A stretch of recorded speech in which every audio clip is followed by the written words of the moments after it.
Thanks for subscribing to the Clive Barker podcast. When you subscribe in your favorite podcast app, you get us every week. In episode 264, Jose and Ryan discuss the Hellbound watch party with an amazing group of cast, crew, and even a cast member from Saturday Night Live. We talk about new puzzle box videos from our friends at Little Spark Films and the Nightbreed movement Occupy Midian, and could this model of fan movement help other movies? This episode is sponsored by Dark Regions Press. Hey, so welcome. This is episode 264 of the Clive Barker podcast, and I'm Ryan. And I'm Joe. Yeah, we had our last episode was a commentary on The Devil Rides Out. So if you missed that, go check it out if you're a fan of Hammer horror films. It was a fun one to do. And this episode is sponsored by Dark Regions Press, a one-stop publisher and bookseller of Clive Barker and many other great authors. If you head over to darkregions.com/Clive-Barker, you'll find everything of his they have for sale. There's a Midnight Meat Train special definitive edition that starts at only $9, and they also have Tonight Again, the Body Book, and you can pre-order the Clive Barker mystery box. So I'm still curious to see what that is, and see what people end up getting out of that. Yeah, that sounds good. We've brought this up before, the Clive Barker mystery box from Dark Regions Press, and let us know if you have subscribed to this box and how excited you are about getting it, and we'll see what people receive when they start getting the mystery box. I'm also interested in. I just like if you go to that, it's. And I misspoke earlier. It's darkregions.com/Clive Barker, like all one word. There's no dash in there. So I'm going to have to fix that link, and it'll be fixed in the show notes. But I like scrolling through there to see the stuff that's sold out, too, because there's one thing I was just noticing. There was a Thief of Always IDW hardcover graphic novel, like a collected book. Uh-huh. That would be really cool to have. Oh, sure. Yeah, it's a great adaptation. Uh-huh. Yeah, and having a hardcover collected book of that would be really neat. I wonder if they did a hardcover collected book of the Great and Secret Show too. I have no idea. I know I have the individual issues, and then was there a trade edition of the Great and Secret Show? I think. Yes, I believe that's right. Right. And there was that omnibus thing that had the Great and Secret Show and Thief of Always and like Seduth, I think. In one book. Yeah. The 3D comic that I saw a post the other day on one of the Clive Barker groups. Someone discovered that comic book, and they were like, "Hey, this is an interesting gimmick. It's 3D comic book." And they were saying some cool visuals on this one, and really works well with the anaglyph glasses. And it was a very interesting thing. I wish that more comics would. It used to be a thing back in the 70s or 80s, 3D comic books, and then somehow it never really picked up that much. Marvel even had for a while a superhero that was 3D Man. I think it's a real obscure reference. Not a lot of people will get it, but yeah, he was actually a guy who came out of a pair of 3D glasses. So he would be, it's like when you shine a laser on a prism and you project a hologram. It was the same thing. Like he had like two versions of himself on each lens, and whenever a guy put on his sunglasses, 3D glasses, it would project the superhero back into reality, and he would be 3D Man. But anyway, so that's interesting. A hardcover of that Thief of Always would be very interesting thing to have. And they also had a hardcover of the Yattering and Jack, the graphic novel version.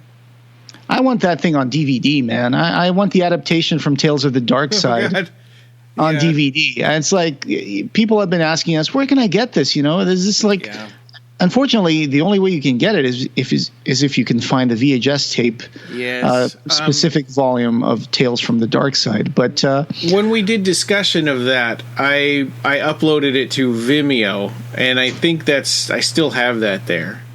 Yeah. So if anybody's interested in seeing it, I can give them a link to that. Yeah, just find our post that has the commentary track for the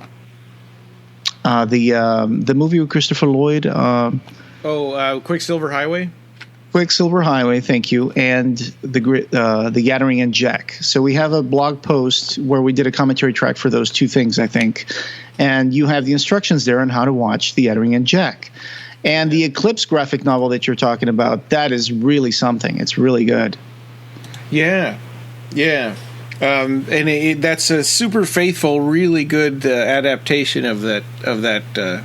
It's better than obviously better than the TV, the Tales from the Dark Side, which had a very, very low budget. Yeah. But it's still fun to watch. Yeah, Fundacaro playing little Yattering. It's just I actually saw him when we were at Texas Frightmare Weekend. I went up to his booth and talked to him about the Yattering and Jack but yeah, he must have been like, they didn't pay me crap for that. Yeah. I think he talked about the makeup for it.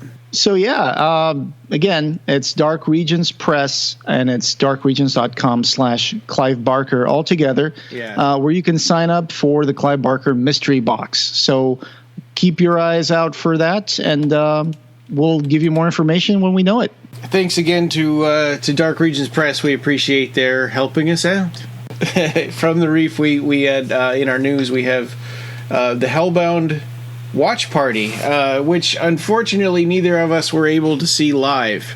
Right? I mean, I really wanted to, but our family was headed over to the lake, for that on that day, so I couldn't watch it. But I did watch it last night. Yeah, and I was out of state for one of my niece's graduation. So had a really busy week, a lot of stuff happening in my life. Finally got a job offer after the whole lockdown situation that we've been in. So that's a lot of changes going on. Unfortunately, I didn't have time to watch the whole thing through, unlike you. Last night I was kind of celebrating the job offer, so I had planned to watch it. But I skimmed a little bit through it this morning, and I was pretty impressed by the sheer amount of talent they got together. Yeah. This was done by the Frida Cinema. Yeah. So they're a nonprofit arts organization, and they were doing a fundraiser. So this free watch party was part of a benefit for their art house theater, the Frida Cinema in Santa Ana, California. And they managed to get together on May 30. I think it was Doug Bradley, Simon Bamford, Nicholas Vince, Barbie Wilde, and Christopher Young, the composer of Hellraiser 1 and 2. And then they just started playing Hellbound, Hellraiser 2. Don't forget the lady from Saturday Night Live. Yeah. I missed that one. What was she doing there for? What was she there? I think because she's a Hellraiser fan, and she just wanted to help out. Oh, okay, gotcha. Because you watched it last night. I still haven't been able to watch everything. I watched the intro.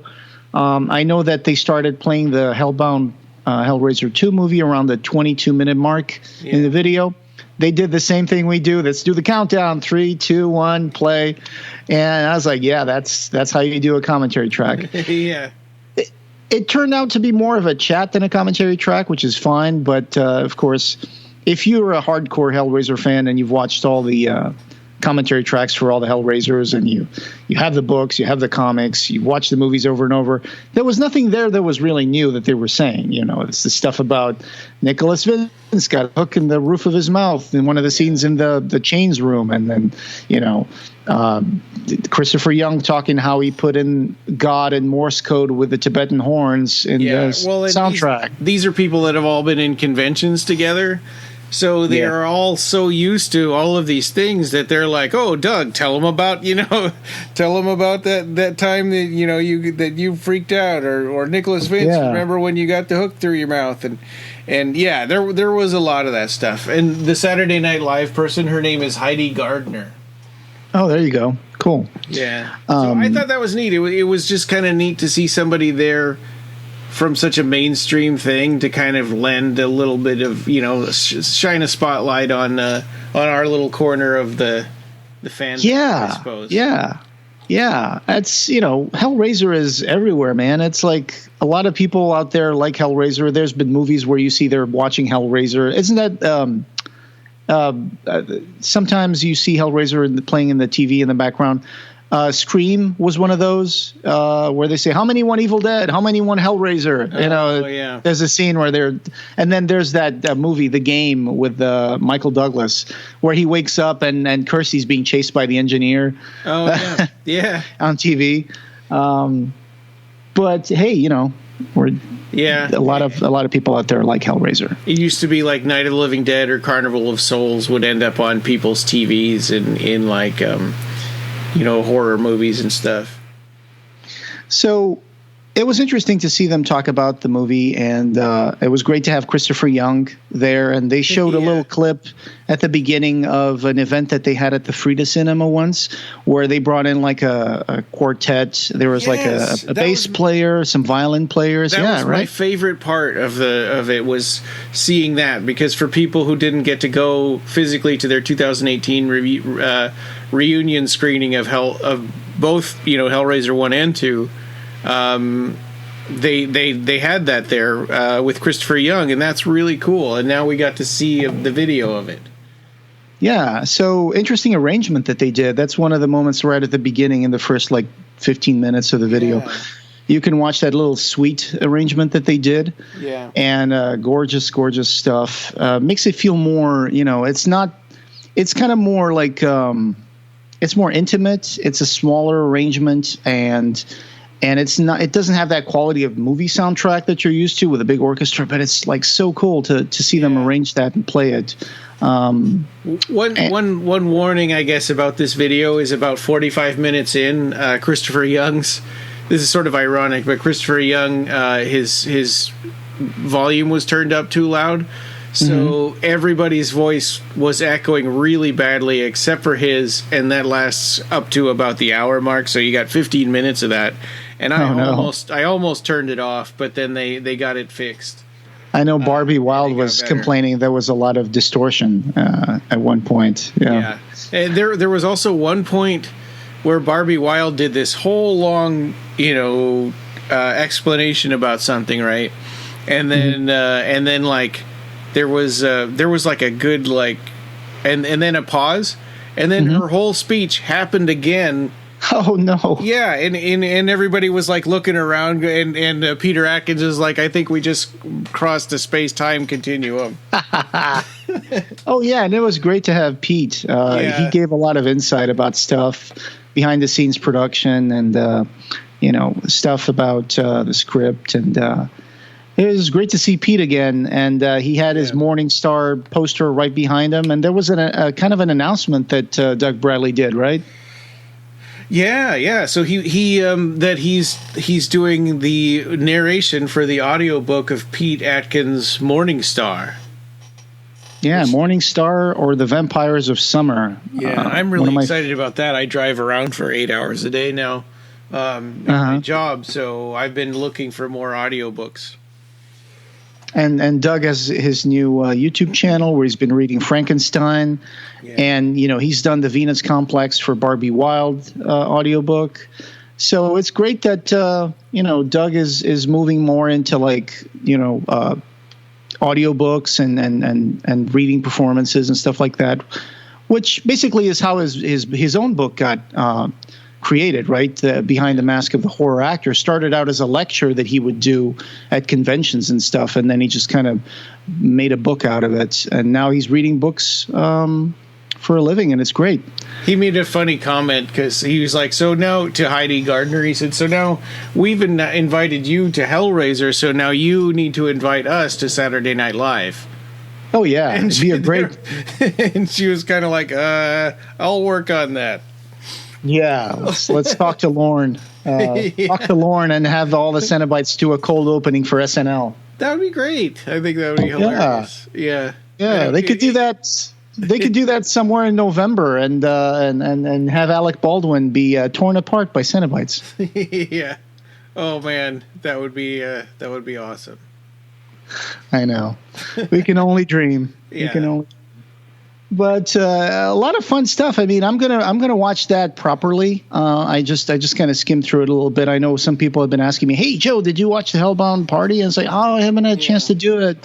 I was out of state, and this week has been terrible. But I'm going to watch it over the weekend as we prepare for a possible interview that we're going to be doing for the next episode. And in the first 12 minutes of it are just like the opening title screen or whatever, before anybody starts talking. So you'll want to kind of scan ahead for that. Sure.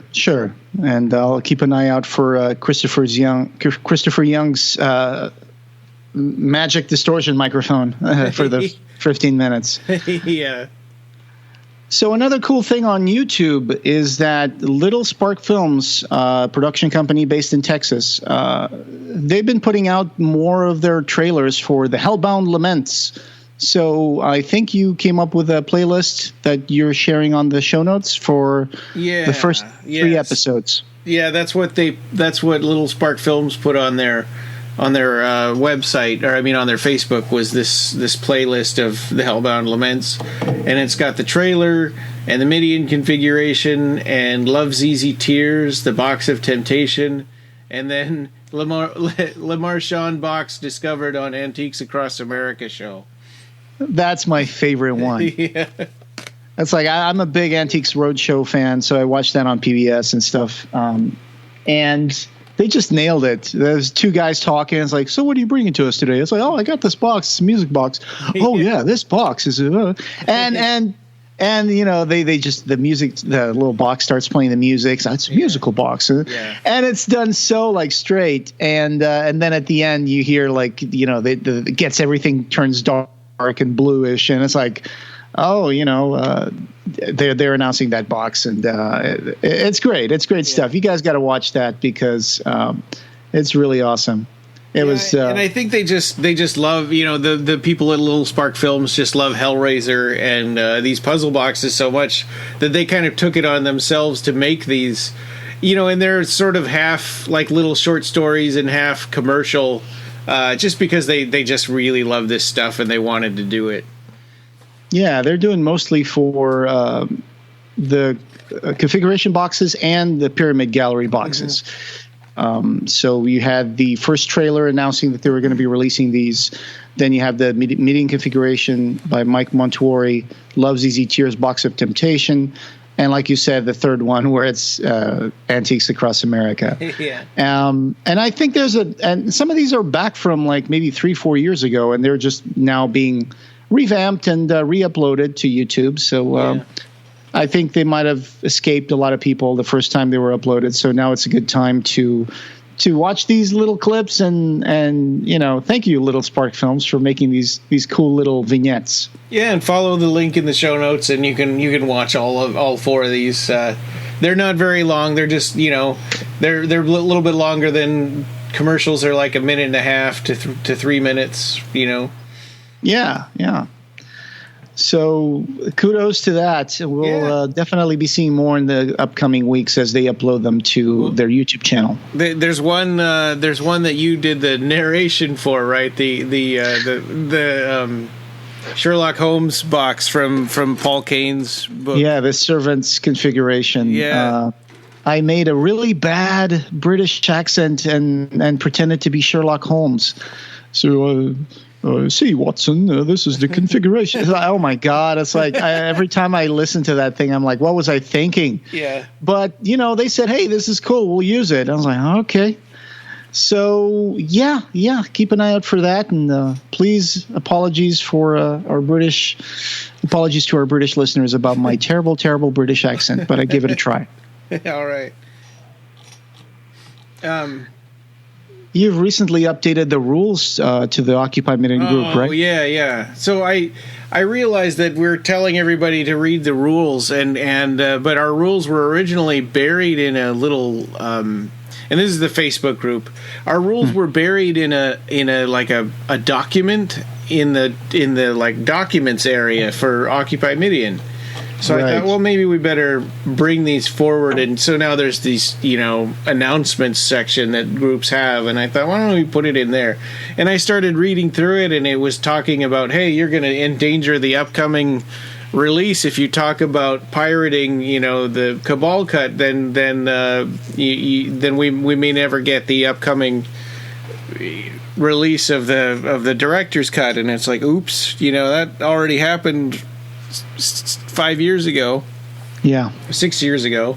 So updated the rules, basically, no spam and self-promotion, although we're pretty lenient about self-promotion if you're a contributing member. It's like we take care of the people who actually care about our group and about Occupy Midian. Right. No being hateful or abusive, and selling stuff is cool if it's related to Clive Barker. And this one I just added because it bugs me. In every group that I go in, people say, admins, please delete if not allowed. It's like, no. I know. Read the rules. Don't put it on the admins. Read the rules, and you figure out if it's allowed or not. Right. Use your common sense, but read the rules, too. Don't shift it to the admins.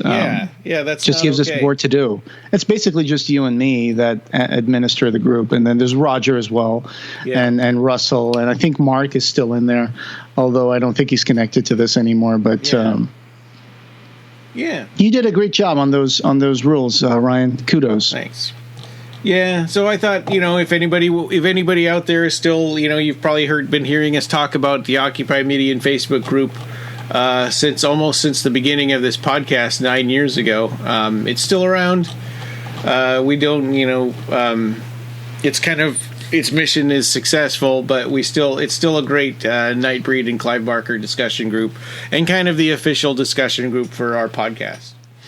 And then, of course, you said at the end of the rules, that is the law. Yeah, with the picture of Nightbreed from the Nightbreed Chronicles. I mean, the picture of Lylesburg. Yep. Very cool that you updated the rules. You're right. It used to be like buried underneath a whole bunch of stuff, and not just that, but you had to go through all this, like, Occupy Midian is a group that is intending to release the director's cut of, and then there was like a petition and all that stuff. Sign the petition, and then at the bottom it was more of an afterthought. But now that we live in these uncertain times, people have been like, there's a lot of weird stuff that happens in Facebook groups. Have you noticed that? There's these trends that show up sometimes where people just decide to start posting either it's political stuff or it's some weird like shit posting trend that people decide to come up with, or some stupid memes that people do on these groups, and it's sometimes it's annoying that it just derails completely the purpose of the group, and people just start getting angry at each other, and they say this is spam, and then they're sending us messages, can you deal with this? And say, oh my God, okay. So now you know what to do. Keep it like work as a community, please, to bring up content in there, have good discussions about what's going on with the movie and stuff that you have. People like, I'm going to name drop some people here, but people like Jamie Braswell, who makes custom, Nightbreed figurines. That is such a cool project that he has ongoing for years now. And he keeps adding pictures and makes little dioramas about the picture. That's the stuff. That's gold to a community like Nightbreed. And it's great that he's still doing that. Or people who contribute with images or, clippings of stuff. Mike Lloyd just sent me a message on Facebook. He has like a 200 something like image photo album of stuff that he's collected about Nightbreed over the years, from signed photos to movie clippings, magazine stuff. It's great stuff. That's the stuff that triggers discussions and things like that. It's not just, I understand that this is a common behavior, but it's like just coming into a group just to spout one or two quotes from the movie, and it doesn't really add anything to the discussion. So just try to be responsible and try to be like someone who is a good link in the community, and just bring some cool discussions to the table, because that's the only way the group is going to serve its purpose. Yeah, I remember there was you remember when we first started it, there was that guy that was like, I'm the best Nightbreed fan, I'm a real Nightbreed, and the rest of you are just human breeders or whatever. And I think that guy's gone now. But we've had some not just Tribes of the Moon, but some Moonies come into the group sometimes, and Did you see this one that Joe Manco posted last night? What? It's these stickers. It's a Rebel sticker campaign, and it's got a sticker of Decker with crisscross knives behind its head.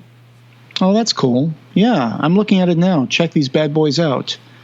Yeah, that's cool. It seems like it's an Instagram guy who's making stickers. Yeah. These are awesome if you want to put them on your, thermos cup or Yeah. your lunchbox or your, computer, laptop. This is good stuff to decorate things. I love it when people get creative like this. I mean, if you go on Etsy, there's a lot of stuff that you can find about Nightbreed. Yes. Yeah, right. I mean, there's a lot of little weird hidden communities that we've kind of barely scratched the surface on, like Reddit. I almost never go on Reddit, but I've just kind of started getting getting little things from updates from my phone. Oh, sure, yeah. Notifications, yeah. That's useful if you want like some real time, discussion about something. I've given up on Twitter, so that used to be the place for real time discussion. But now there's a lot of Reddit has the advantage that it has a lot of sub communities. Basically, you can create your own sub community in like 5 minutes if you want. There is a Clive Barker subreddit, but it doesn't have a lot of activity.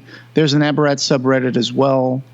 Again, doesn't have a lot of activity, but that's also because it's Abarat, so there's not a lot of stuff coming out. But I never really got into the Clive Barker communities on Reddit. That's something I probably should look into. My cat's been meowing, and I was like, "What are you doing?" And I just looked across. He's in the bathroom, and he's standing up and pawing at the mirror. So he sees this other cat in the mirror, and he's meowing at it. So you have another cat? No, it's the same cat. Indy. Okay, Indy? Yeah, okay. We have to use him in one of our next fundraiser videos. Oh, yeah. Yeah, because last time you used Bosco, but Bosco is no longer with us. Right. Yeah. We had 2 cats and a dog, and they all kind of died around the same time. Yeah, that's really sad. That's really sad. We still have our 2 cats. Unfortunately, they're going at it with each other like the Sons of the Free and the Nightbreed. So we have to keep them separated. Yeah, they like that song. Yeah, they've been haven't they been fighting with each other for like months now? Yeah, that's why we're keeping them separated. When we were preparing for the move from Arizona to Ohio, they started fighting. It got pretty bad. I think it was because the house was getting different and boxes were everywhere and they were like getting stressed out. And there was a lot of stress in both our lives with me and my wife. But now we moved here, and for 6 weeks they were doing okay. And then one night we came home and they were just fighting, and they kept fighting every single day. So we had to separate them again. I'm not sure what's going on, but we're probably going to have to take them to the vet. So this has been your pet discussion on the Barker cast. Yeah, and then you added another one here to the news also, right? iHorror.com had an article, the Horror Pride Month, 5 of Clive Barker's most terrifying books. Right. So this came out just yesterday. So it's Pride Month, and they made an article saying that if you want to read Clive Barker books, maybe there's 5 books you should... 5 essential books you can try out, and I think the first one is kind of a cheat. Okay, yeah, like that's what I the was books just of blood. At.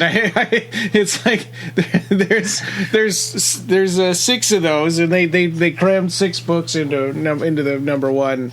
Right. So it's Clive Barker Books of Blood, which you can get it in 1 volume, but I mean, if you read only one compilation of Clive Barker stuff, you could read the Books of Blood, and it will still take you a long time to read all that stuff because it's just so many.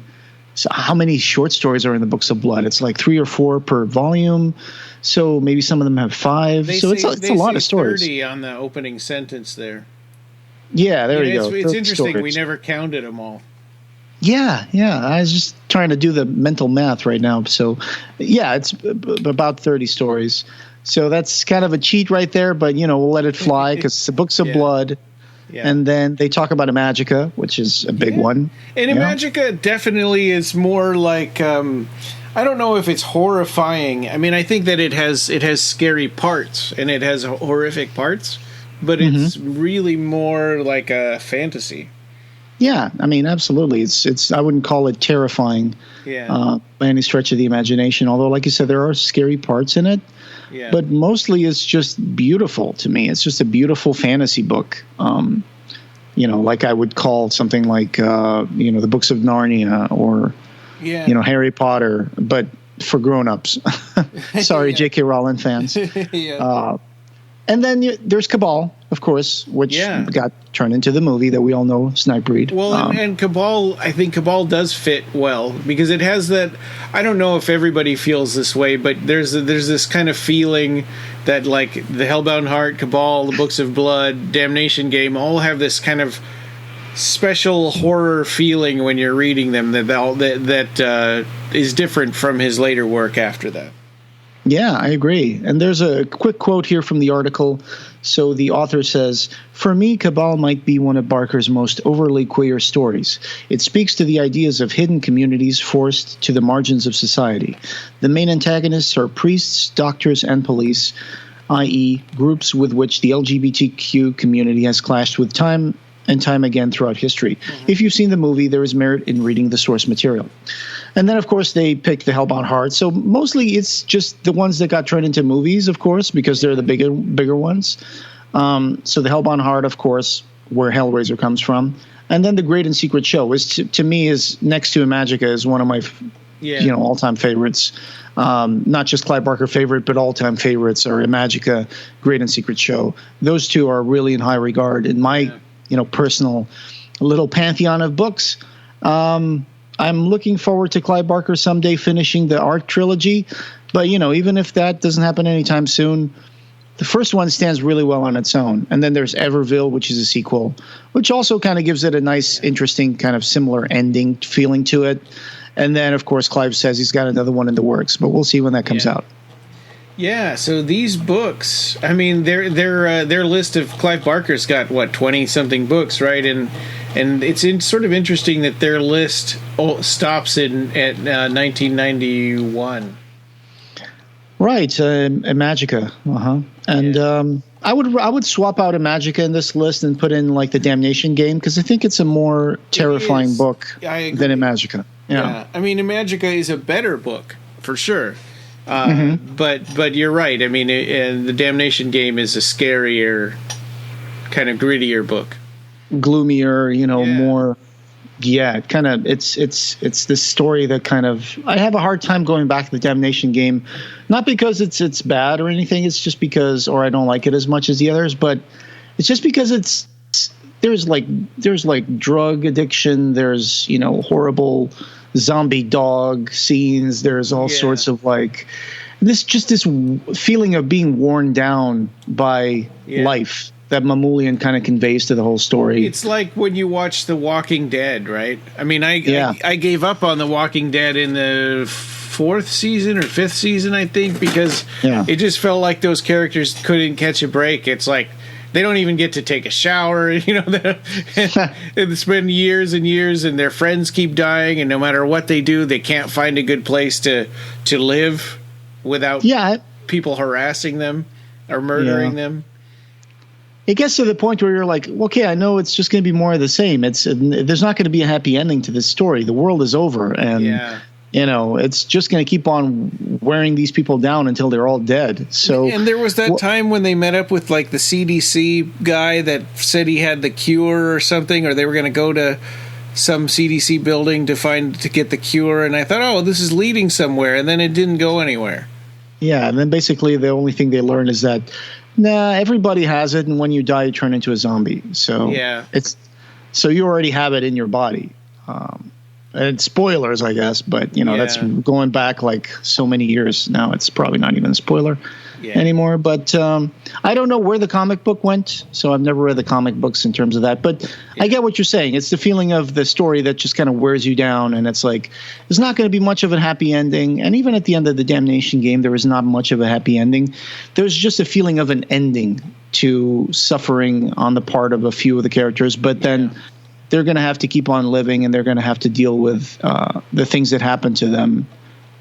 So it's not exactly a happy ending, but it's a feeling of maybe a new beginning. And the Damnation game, I think we talked about this before, but it feels like a larger Books of Blood story. And it's the same with the Hellbound Heart and Cabal. You know, that absolutely. They feel like just expanded Books of Blood stories, which is a good thing because Books of Blood stories are awesome. Yeah. But, you know, that's an interesting article coming out for Pride Month and, you know, came out on iHorror. We're going to put the little link to the show notes there. Yeah. And go check it out. And if you want to start reading more Clive Barker books, these 5 books are a good place to start. And there was one, speaking of Occupy Midian, there was one topic on there that I thought was kind of interesting and maybe worth talking about. Although I'm not an expert, but they brought up the subject of, you know, what other movies could use a movement like Occupy Midian to get like the special director's cut, you know, where the director might have had their movie taken away from them and mangled. And they keep talking about the Snyder cut of one of those Superman movies, and you know, honestly, I haven't seen. I saw Man of Steel, but I didn't see any of them after that, so I don't know, you know, how or why that would be better.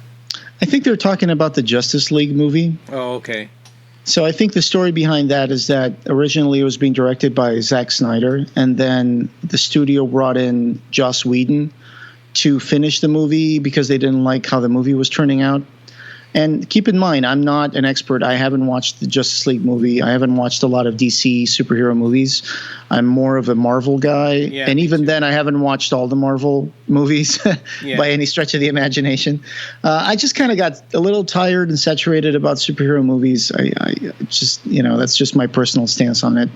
I don't hate them. I don't hate people who love them. It's just, I'm a little tired of superhero stuff. But I think what they're doing now to the Snyder cut is they're going to release it on a streaming service like Hulu or something.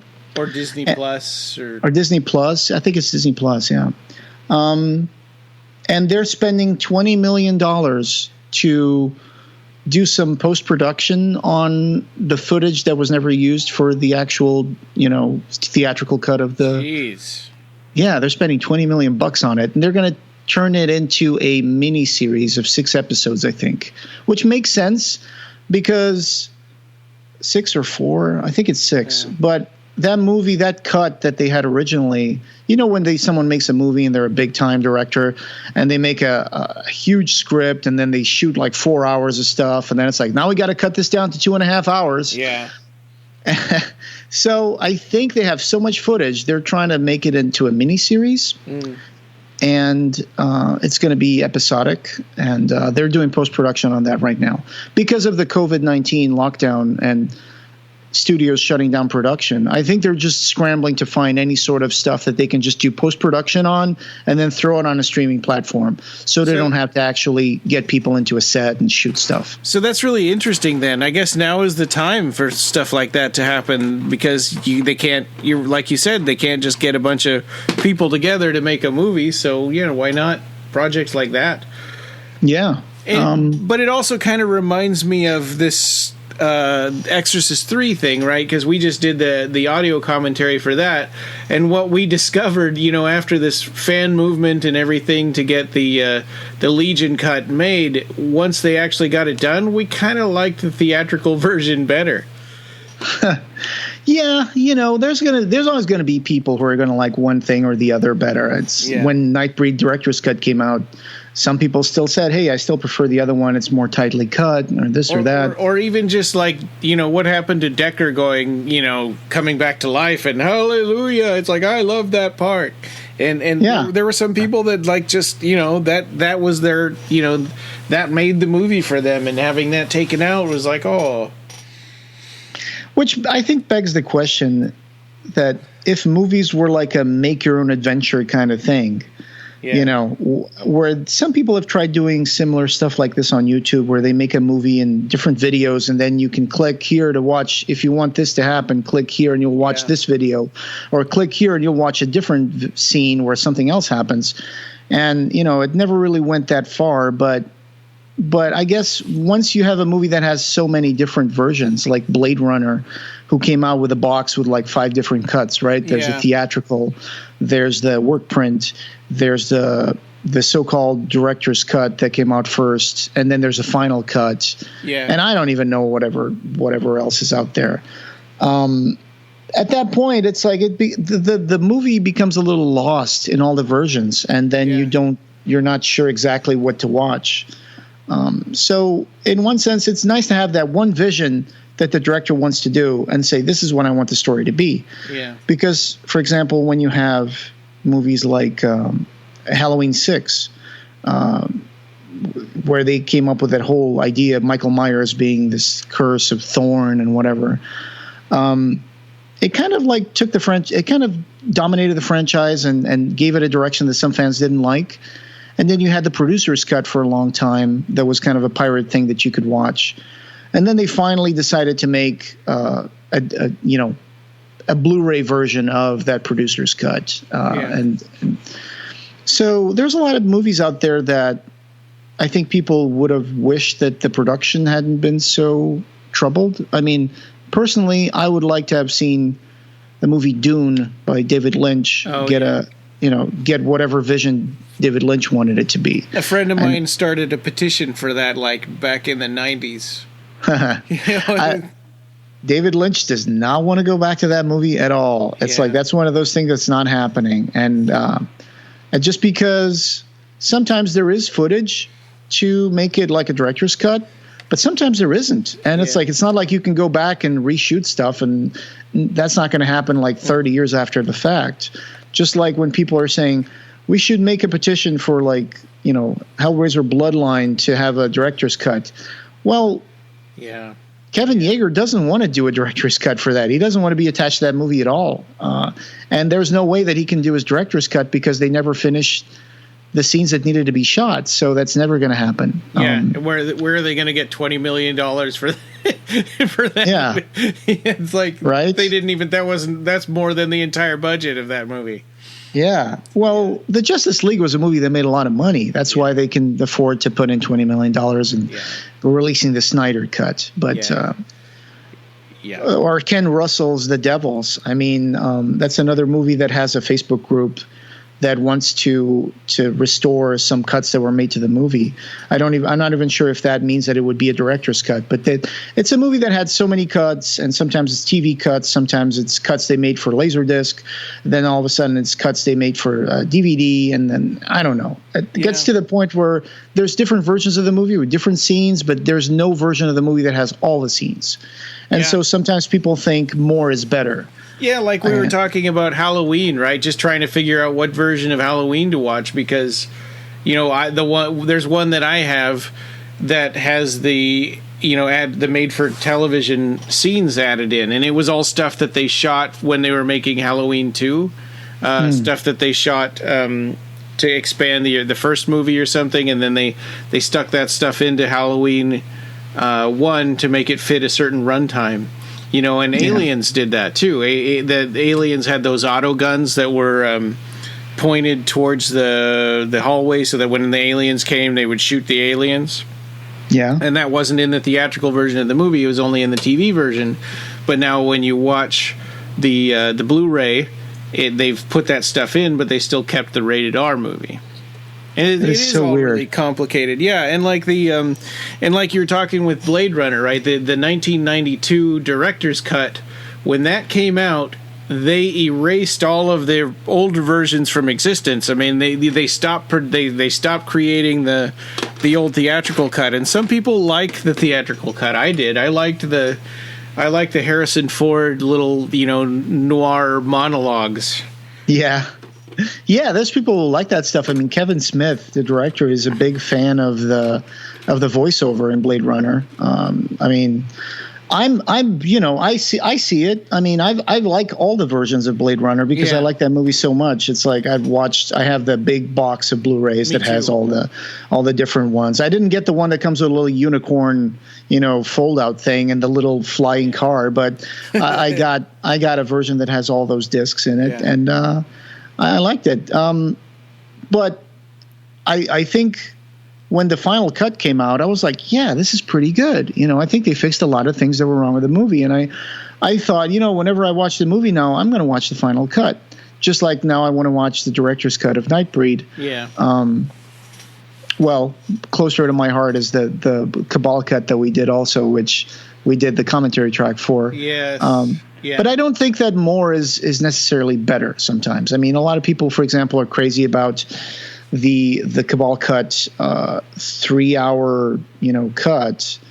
And it is interesting. It is very cool. Certain things work very good. Certain scenes extended are amazing to see. But there's other stuff that it's like, I don't think this necessarily adds a lot more to the movie just by being here as a longer shot.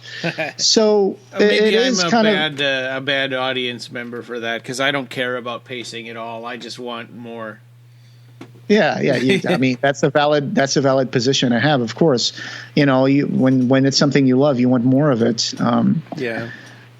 But yeah, I don't know. It's a tricky situation. It's a lot of this stuff happens to movies that had a troubled production, right? Some of those movies that end up being what's the name of the anonymous director?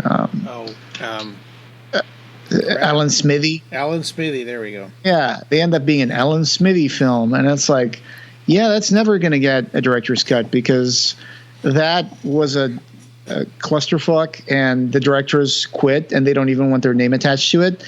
And unless there's a really good paycheck involved, I don't think a lot of people want to come back to that stuff and revisit it. It would have to be really, really bad, right, to get the Alan Smithy credit, because even like that Clive Barker's The Plague, where the director just walked off, even he didn't, say take my name off of this movie. Yeah. That was the editing part that I think there were too many producers and just ended up mangling the movie. That's something that happens too. I mean, where he said Justice they League used all the bad cuts. Yeah. Of course, there's a bit of hyperbole there, I'm sure, but like, for example, the Justice League, it's when a studio thinks of the movie more as an investment, and so they're maximizing their investment. They're not really creating and that's true for a lot of superhero movies that make $1 billion. It's true, but it's like there are some people that have a good vision anyway. Even though they are only thinking about it as an investment, they still have a really good idea of what's going to sell and what's going to be good, right? Like all the Disney Marvel movies have been incredible, and for the most part. Right, but my point where I was going is that sometimes because of that wariness of the studios, they end up second-guessing every stage of the production of the movie, and then at the end when they make the final edit to the movie, they just go crazy. They're like, oh, is this going to be good? Should this be it? Should we put this in? Should we take this out? Yeah, and that's what I mean. I think some of them are terrible, and some of them, despite the fact that they're just in it for the money, they still do a good job anyway.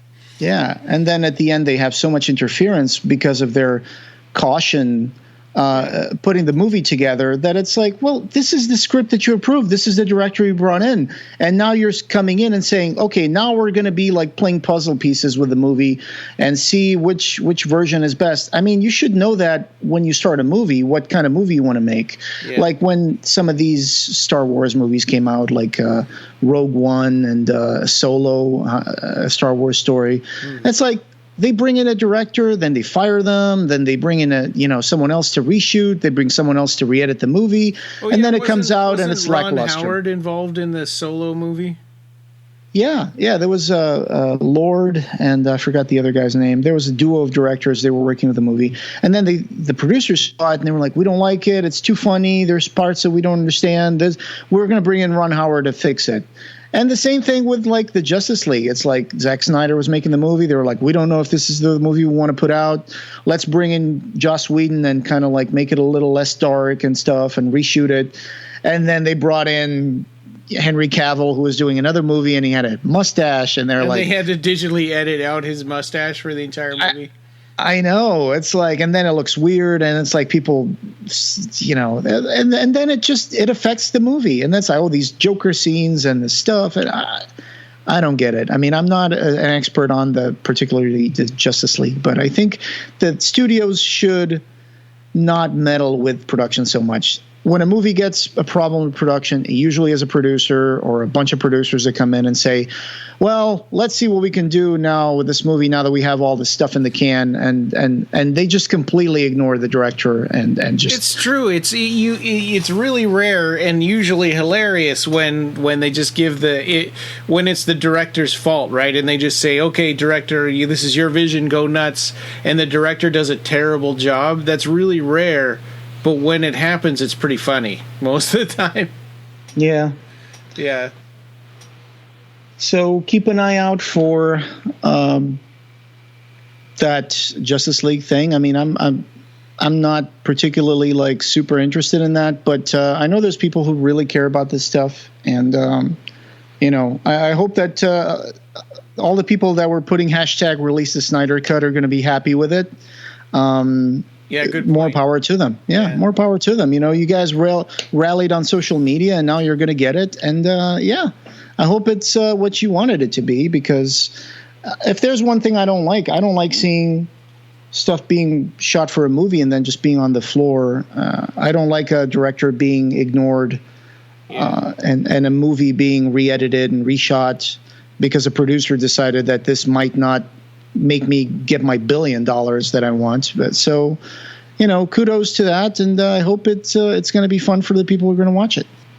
Oh, so Peter Atkins, scriptwriter for Hellraiser 1, 2, and 3 and 4. Yeah. So he announced something on his Facebook page, which doesn't come up under Peter Atkins' name. It comes up under Donovan Moon, which is a fictional detective. But okay, so I hope I'm not breaking his privacy here, but he did post something about a project that's in the works, and he said May 25th. Though neither Doug Bradley nor that Atkins fellow could be reached for comment, I hear whispers that the old vaudeville team of Mr. B and Mr. A have been seen dusting off their slap shoes and canes. What could this possibly portend? Watch this space. And so apparently what that was the cat's out of the bag in the Hellbound chat. It was that Doug Bradley was recording an audio version of Morningstar or The Vampires of Summer for Audible. It's not clear when the release is going to come out. I think Doug Bradley might have jumped the gun a little bit, but that's cool. So we'll keep an eye out for that. I have an Audible account, and I've been listening to Abarat 3 on there. So whenever this Morningstar comes out, I have the book. I've read the book a couple of times. It's really good. If you like vampire novels, this is the one to get. Don't get that Twilight shit. Get Pete Atkins' Morningstar and the Vampires of Summer. There's like shovel head decapitations. There's all sorts of cool stuff. Yeah, I want to get that when it comes out. There's romance. There's like teen love, vampires, all this stuff. It's so cool. It's really good, and it takes place. It's just wonderful. It's a delight to read that. People should read more Peter Atkins. So go check out Morningstar, Big Thunder, and there's a whole bunch of books that he wrote. Again, this is from the guy who wrote the scripts to some of the beloved movies that we like, Hellraiser movies. So he's a good, awesome writer. So go and get that. So if Audible is that you don't get Audible automatically with Amazon Prime subscription, right? You have to pay separate for that. That's a separate thing, yeah. But it's still owned by Amazon now. Yeah. It's owned by Amazon now, yeah. So if you get Amazon Prime, I think you get some credits with your Audible. Every month you get some credits that you can use to purchase other books, Audible books. Okay. But then you can also buy them, Audible books, with money. So, and then you have a subscription. Yeah. I've been buying audiobooks on Apple's, iBooks or whatever, and it's expensive. So I've been thinking, I wonder if it'd be cheaper if I switched to Audible. Give it a try. I think you can get a trial, and you'll get some credits. And then every month with your subscription, you get some credits. So you can use those credits toward getting a free book. Well, it's not free; you're paying for it, but basically that's cool. So there's a lot of interesting stuff on Audible, and all of Clive Barker's books are there. So yeah, that would be cool. What's not to like? Yeah, and I've also been following along with Abarat 3, trying to get ready, because in a few weeks, hopefully we'll be doing the Abarat 3 episode, so I'm working my way through that. I love that book, by the way. I haven't read it in a while, not since it came out, but it's really good. Wonderful. Another thing to look forward is we're going to do E is for Escape on the Clive Barker A through Z of horror commentary series that we're doing.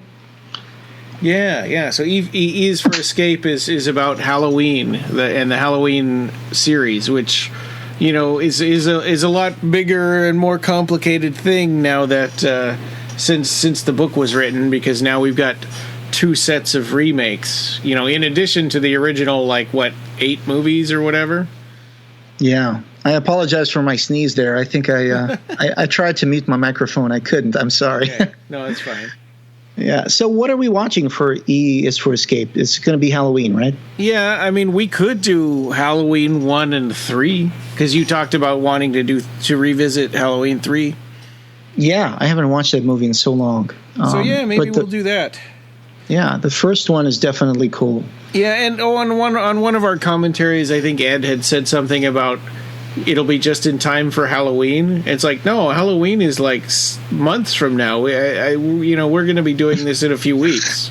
Yeah, you can download the episode and you can hold on to it until Halloween. So yeah. That's fine. Yeah. We'll find something else to do on Halloween. I'm sure we always find something cool.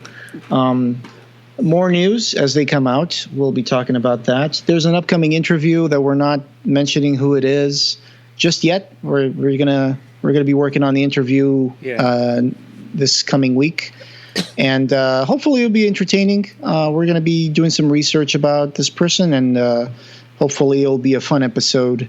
And that's gonna be a secret for now. But after you watch this, probably a week from when you're listening to this, you'll be listening to another interview, which is cool. We like having interviews. And what else do we have? We'll be finishing up our Imaginer series, talking about the art books Imaginer 7 and Imaginer 8. Awesome. Yeah, probably with Marcus joining us again. Yeah, definitely. Yeah. All right. And then Peggy O'Leary will eventually join us for Abarat 3. That's probably going to be closer to fall at that stage, right?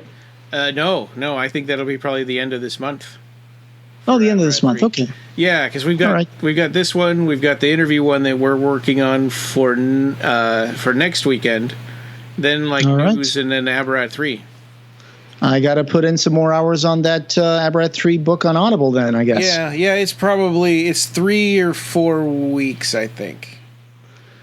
All right, cool. So this is another news episode. I think we always start out by saying, hey, we only have 3 or 4 things. It's probably going to be a real short episode. Yeah.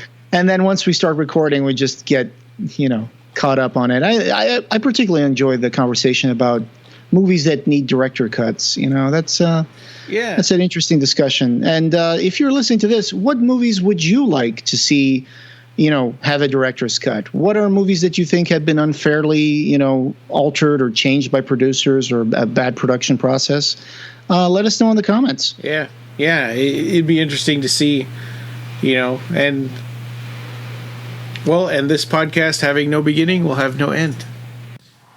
You can find the show notes for this episode and join the discussion over at www.clivebarkercast.com. We've got an archive of past episodes, news, features, and reviews, along with all the ways you can connect with us. You can subscribe on every other place you can find podcasts. Share your thoughts with us, and share our podcast with your friends. The Clive Barker Podcast, or BarkerCast, is an independent editorial podcast and news blog that's not affiliated with or under contract by Clive Barker or Seraphim Inc. This is a labor of love by the fans for the fans. Thanks for listening.